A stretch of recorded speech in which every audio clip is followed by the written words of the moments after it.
Hai guys. Nah, kembali lagi kita di channel GKJ Danu Kusuma. Kusuma. Nah, kita dari Komdaram ini mau ngapain di sini? Mau PA. Nah, udah lama kan kalian nggak PA? Nah, pasti kangen banget dong sama teman-teman. Nggak kumpul-kumpul bareng udah lama banget nih. Udah berapa bulan ya? Hampir sebulan ya kayaknya ya kita nggak PA. Nah, ayo guys, kita PA sekarang. Ayo kita mulai. Shalom, kembali lagi di PA Pemuda Remaja GKJ Danu Kusuma dan hari ini bersama dengan saya Gupita Dan saya Adip. Nah, kita berdua nih yang akan nemenin kalian untuk PA pada malam hari ini. Nah, sebelum kita mulai PA kita pada hari ini, mari kita pujikan bejanamu.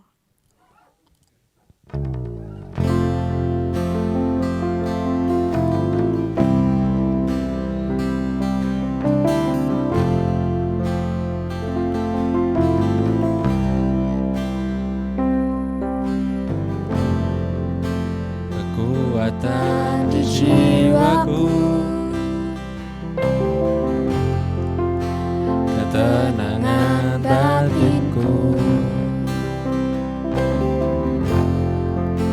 ada dalam hadiratmu, ku menyembahmu.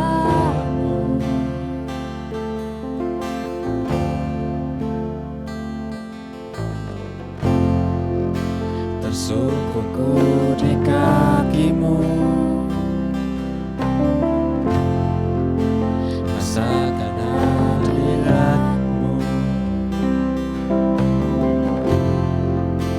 akan ku melepaskanmu, kau cahaya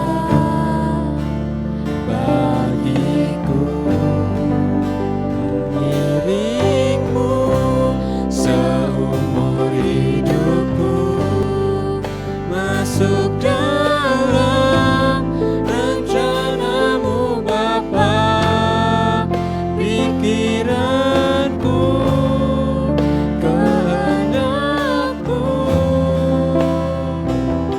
ku serahkan padamu, harapanku hanya di dalam-Mu, ku kan teguh bersama-Mu Tuhan, jadikanku rencana-Mu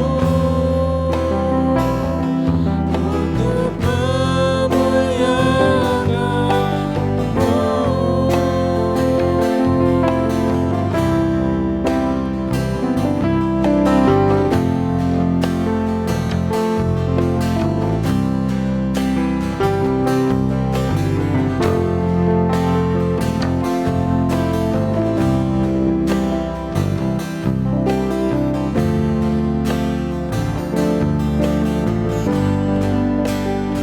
mengiringmu seumur hidupku, masuk dalam rencana-Mu Bapa, pikiranku, kehendakku,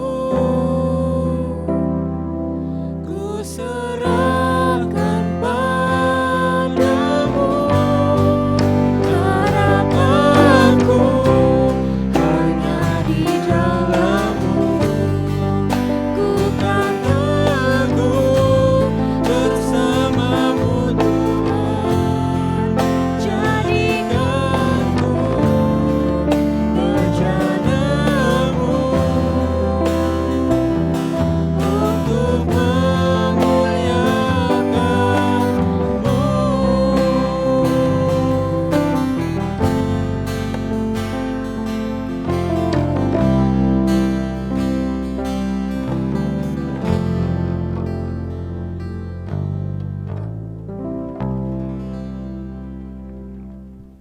Sebelum kita mendengarkan firman Tuhan pada PA kali ini, mari kita berdoa. Doa saya hantarkan. Ya Tuhan, terima kasih ya Tuhan untuk berkat-Mu dalam hidup kami ya Tuhan. Terima kasih untuk penyertaan-Mu ya Tuhan yang tiada hentinya dalam hidup kami ya Tuhan. Dan pada hari ini ya Tuhan, kami mau berterima kasih ya Tuhan jika kami masih diperbolehkan untuk mengadakan PA ya Tuhan. Kiranya Engkau sertai kami ya Tuhan dari awal, pertengahan hingga akhir ya Tuhan. Dan sebentar lagi kami akan mendengarkan firman-Mu ya Tuhan. Berfirmanlah ya Tuhan, kami siap mendengarkan. Kiranya Engkau buka hati dan pikiran kami ya Tuhan, agar kami dapat menerima firman-Mu ini dengan baik dan dapat menerapkannya dalam hidup kami ya Tuhan. Terima kasih ya Tuhan, amin. Amin. Nah, hari ini kan kita mau PA. Tema hari ini apa sih? Nah, tema PA pada hari ini adalah tentang kepedulian. Kepedulian itu apa? Oh, aku tahu.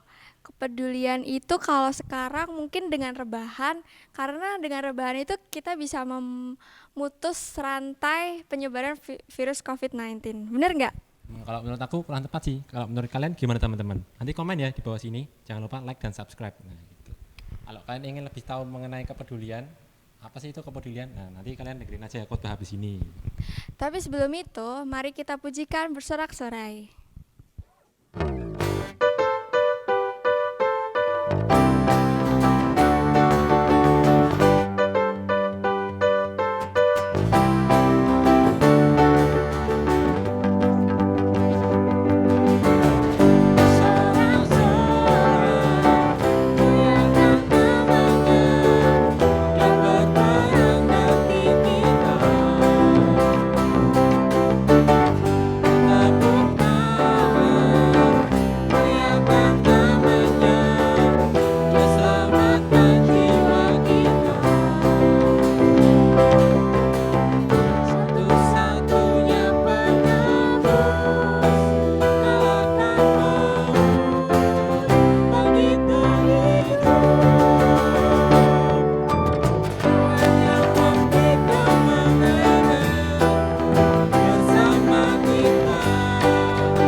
Teman-teman, sekarang waktunya kita untuk mendengarkan firman Tuhan. Firman Tuhan akan dibawakan oleh Mbak Arta. Ya, terima kasih Adib. Saya berharap teman-teman di rumah semuanya dalam keadaan sehat ya, baik-baik saja. Kita saat ini PA di tempat ini karena ada suatu hal yang memang membuat kita tidak bisa bertemu. Jadi kita harus PA secara online dengan media yang ada, kita bisa saling bersapa, kita bisa saling menguatkan, kita bisa saling memberi semangat satu dengan yang lainnya. Baik teman-teman, menurut Adib dan Gupita nih, aku mau nanya, menurut kalian dalam situasi begini, apa yang seharusnya kita lakukan terhadap sesama kita? Dari aku dulu ya ini. Kalau menurut aku, nah kita harus saling mengingatkan ya, kepada sesama kita untuk tetap di rumah. Demi apa? Demi keamanan kita bersama. Harus tetap di rumah ya, saling mengingatkan. Kalau Gupita gimana? Ya, kalau aku sama, berarti kalau sekarang itu kita harus rebahan ya. Karena Rebahan. rebahan itu juga bisa mengurangi, bisa memutus rantai Penyebaran. virus Oh COVID-19. iya. Jadi rebahan tuh sekarang ada fungsinya Iya. ya. Nah, baik teman-teman di rumah, mari kita bersama-sama buka Alkitab. Kita mau belajar lebih lanjut tentang bagaimana sebaiknya sikap kita di tengah kondisi begini. Tadi sudah disebutkan ya temanya kepedulian. Kita akan membahas tentang kepedulian. Bagaimana sih sebenarnya sikap yang harus kita tunjukkan kalau kita itu mau peduli dengan sesama kita. Mari kita bersama-sama buka Alkitab kita, atau yang pakai HP silahkan dibuka. Kita akan membuka dalam Lukas 10 ayat 25 sampai 37. Lukas 10 ayat 25 sampai 37 sudah? Kita baca gantian ya, dari aku, Gupita, terus Adip. Satu ayat kita baca bergantian. Pada suatu kali berdirilah seorang ahli Taurat untuk mencobai Yesus, katanya, "Guru, apa yang harus kuperbuat untuk memperoleh hidup yang kekal?" Jawab Yesus kepadanya, "Apa yang tertulis dalam hukum Taurat? Apa yang kau baca di sana?" Kasihilah Tuhan Allahmu dengan segenap hatimu, dan dengan segenap jiwamu, dan dengan segenap kekuatanmu, dan dengan segenap akal budimu, dan kasihilah sesama manusia seperti dirimu sendiri. Kata Yesus kepadanya, "Jawabmu itu benar. Perbuatlah demikian, maka engkau akan hidup." Tetapi untuk membenarkan dirinya, orang itu berkata kepada Yesus, "Dan siapakah sesamaku manusia?"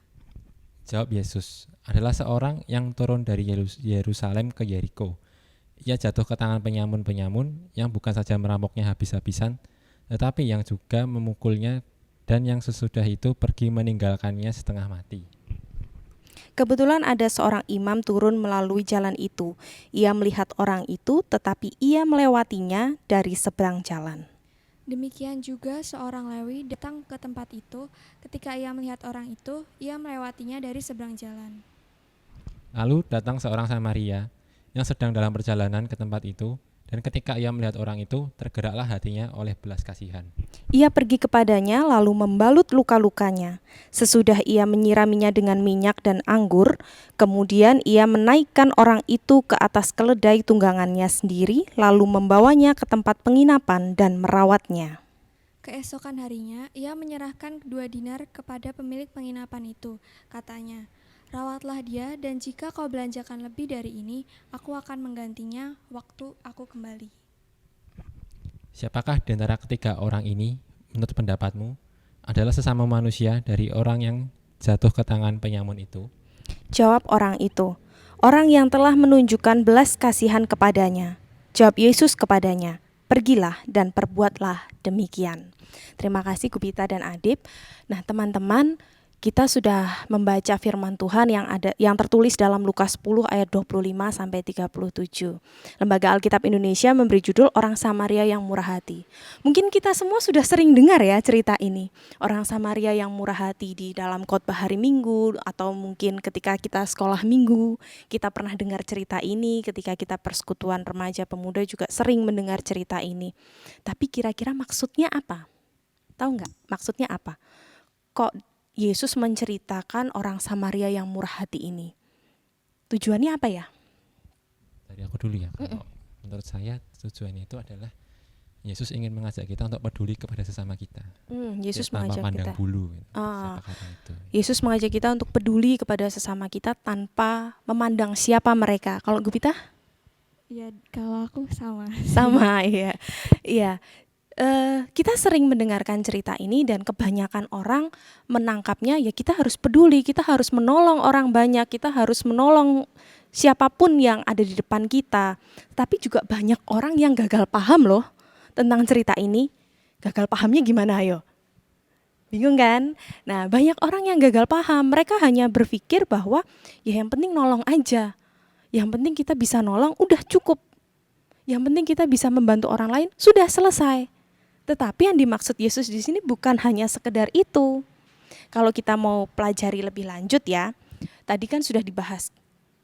Adip mengatakan bahwa Yesus menginginkan kita peduli kepada orang lain. Nah, sebenarnya di dalam hukum Taurat, ketika ahli Taurat bertanya pada ayat 25 tadi kan ahli Taurat bertanya kepada Yesus, bagaimana sih, apa yang harus aku perbuat supaya aku bisa hidup kekal? Ahli Taurat bertanya begitu, Yesus menjawab, yang ditulis di hukum Taurat itu gimana? Ya kan?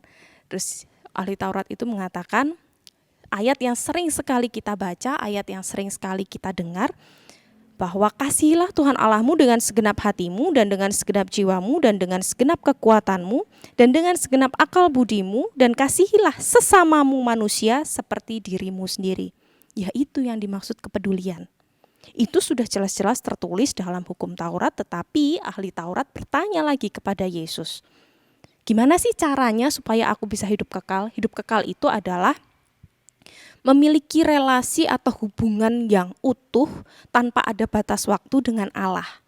Mereka, ahli Taurat, mengharapkan adanya hubungan itu, sehingga ia bertanya kepada Yesus. Sebenarnya mereka sudah tahu caranya adalah mengasihi sesama, tetapi mengasihi sesama yang bagaimana yang mereka belum paham, dan ini juga yang sering membuat kita gagal paham. Gimana sih cara mengasihi sesama? Bagaimana sih caranya kita menolong sesama? Nah, dalam konteks saat ini, dalam situasi yang kita hadapi sekarang, di tengah-tengah adanya virus COVID-19 ini, kita bisa menunjukkan kepedulian kita dengan cara bagaimana? Ya, menjadi orang Samaria yang murah hati tadi. Walaupun konteksnya sudah berbeda ya, kalau orang Samaria yang baik hati, begitu melihat ada orang yang teraniaya, tadi dikatakan tidak hanya dirampok, pernah dirampok? Sudah pernah? Belum. Nah, kalau dirampok, misalkan kalian lagi naik motor, kemudian dijambret, kalian jatuh dari motor, luka kan? Sakit nggak? Sakit. Tapi sakitnya nggak seberapa. Tadi ditulis di Alkitab bahwa orang yang dirampok itu tidak hanya dirampok, tapi dipukuli. Jatuh dari motor aja lukanya udah sakitnya begitu. Ini udah dirampok, dipukuli lagi. Dipukuli sampai tadi dikatakan setengah mati.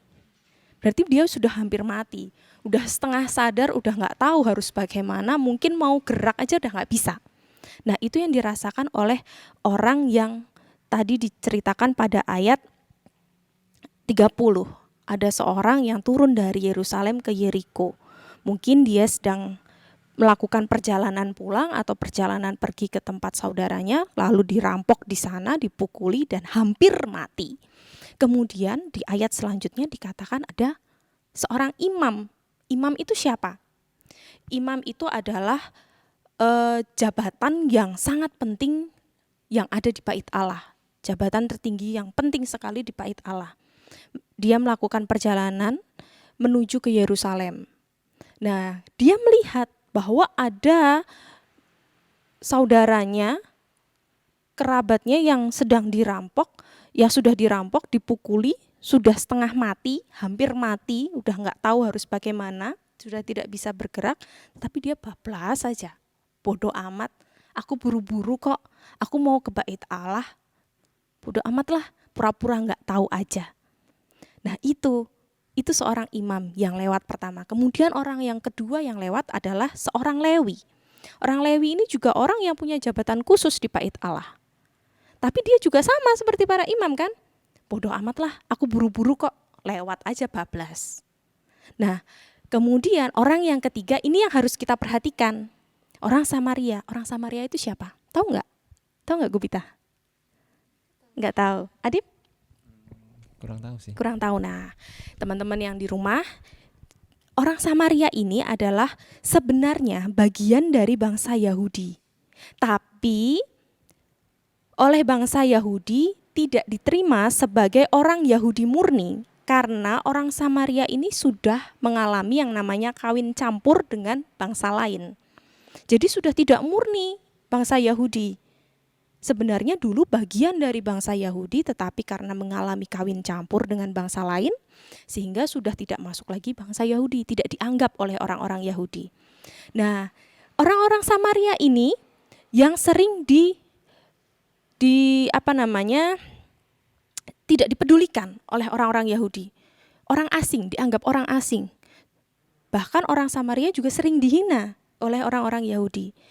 Yang dirampok tadi itu adalah orang Yahudi. dan yang menolong itu adalah orang Samaria.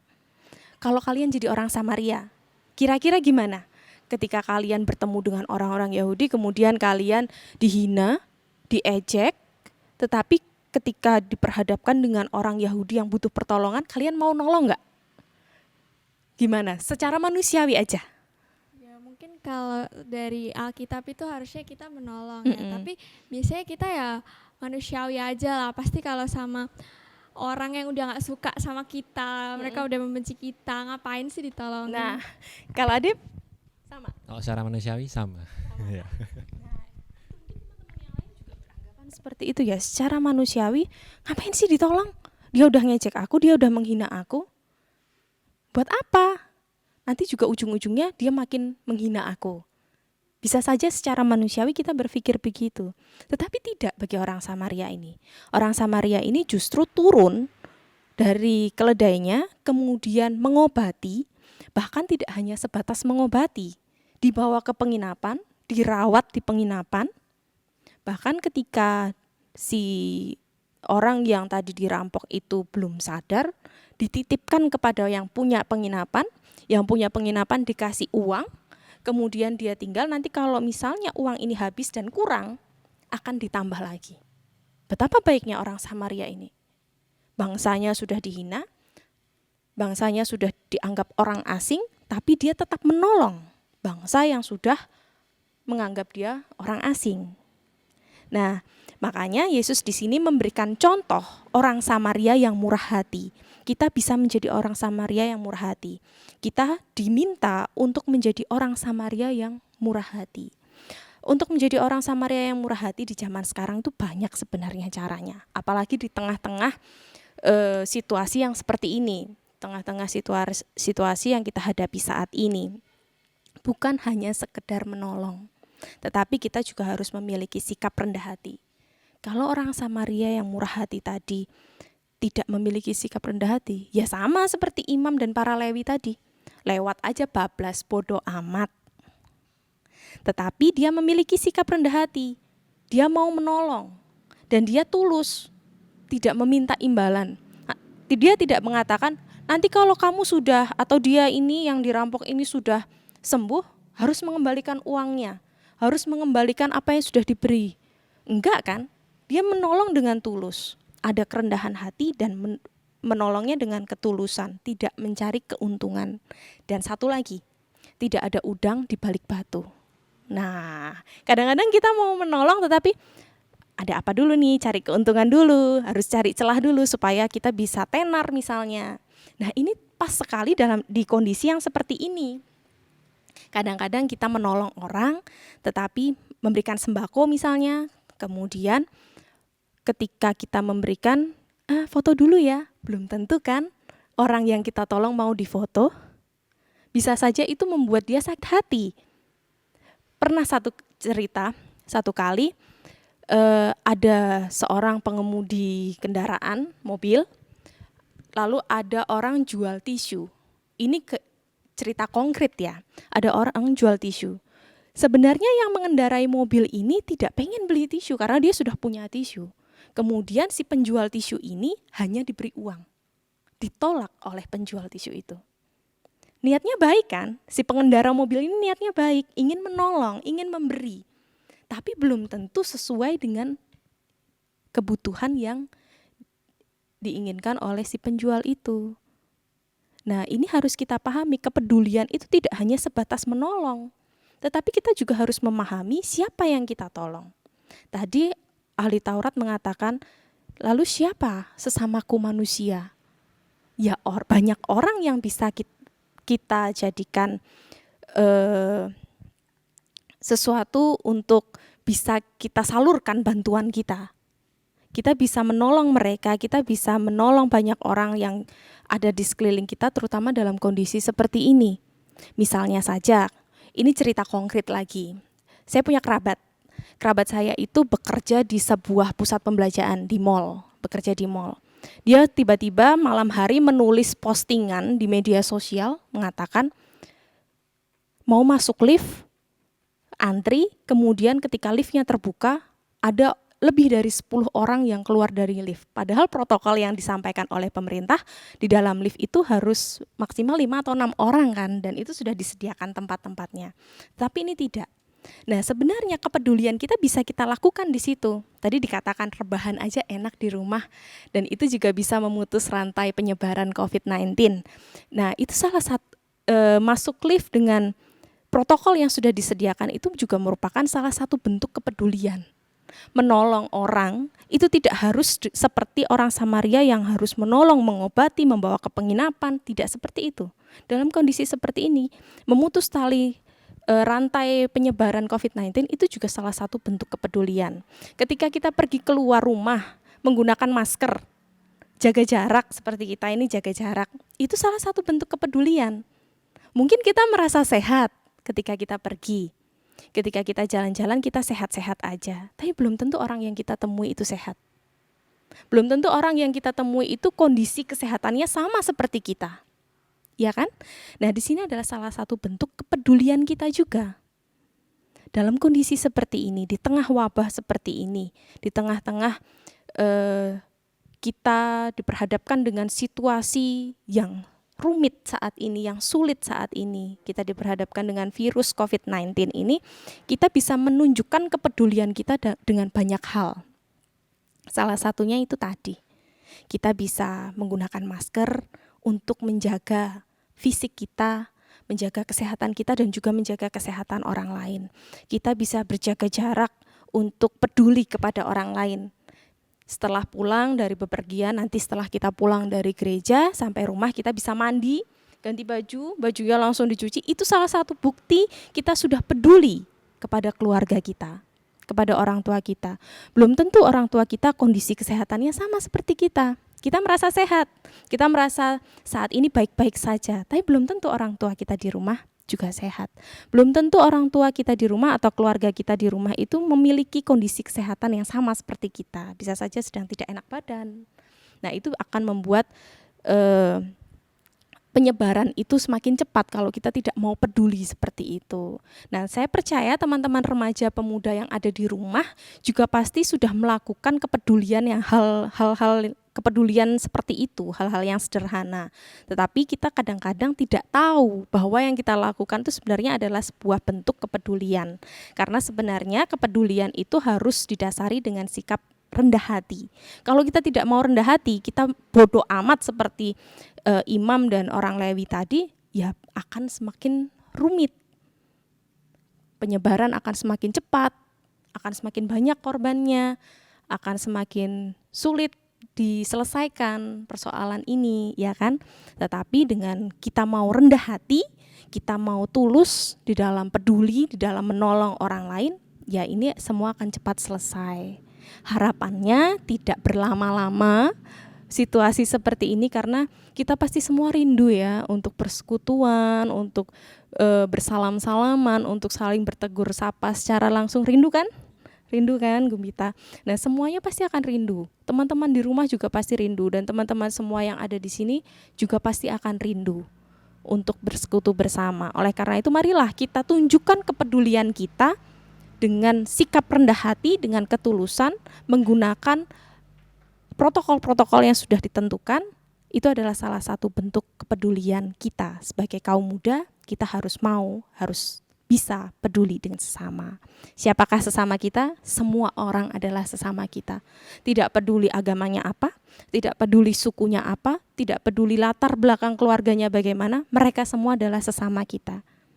Dan dengan menyatakan kepedulian itu, kita dapat memperoleh hidup yang kekal. Itu yang dikatakan Yesus, kita bisa belajar dari orang Samaria yang murah hati. Begitu Adip, Gupita. Jadi begitu ya. Terima kasih Mbak Arta. Iya, sama-sama. Nah, ini sebelum PA malam ini berakhir, kita minta doanya dong Mbak. Gitu. Oh iya, baik. Mari teman-teman yang di rumah juga kita bersatu di dalam doa. Tuhan Allah Bapa kami yang bertata di dalam kerajaan surga yang mulia, sungguh kami mengucap syukur atas berkat Tuhan yang melimpah di dalam kehidupan kami. Hingga saat ini kami telah merasakan kesehatan dalam tubuh kami, itu semua karena anugerah Tuhan. Tuhan, pada malam hari yang indah ini kami juga berdoa untuk seluruh teman-teman kami, para remaja dan pemuda di GKJ Intan Kiranya Tuhan menyertai kami semua sehingga kami dapat senantiasa melayani Tuhan di dalam kehidupan kami, walaupun harus tetap berada di dalam rumah. Seperti firman-Mu yang tadi kami bersama-sama dengarkan, Tuhan telah memberikan contoh orang Samaria yang murah hati. Kiranya Tuhan memampukan kami untuk menjadi orang Samaria yang murah hati juga, walaupun kami harus berusaha untuk melawan diri kami sendiri. Ada kalanya kami merasa bosan di rumah, ada kalanya kami merasa jenuh berada di dalam situasi yang seperti ini. Tetapi di tengah-tengah situasi ini pula Engkau ajak untuk terus peduli kepada sesama kami, untuk terus menyatakan kepedulian kami di tengah-tengah hidup bermasyarakat, di tengah-tengah hidup bergereja maupun di tengah-tengah hidup di dalam keluarga kami masing-masing. Kami percaya Tuhan bahwa Engkau senantiasa memampukan kami. Kami percaya bahwa Tuhan akan memberikan kami hikmat sehingga kami dapat menjadi pribadi-pribadi para pelayan Tuhan yang senantiasa penuh dengan kerendahan hati dan ketulusan di dalam menolong siapapun sesama kami yang kami temui di dalam kehidupan kami.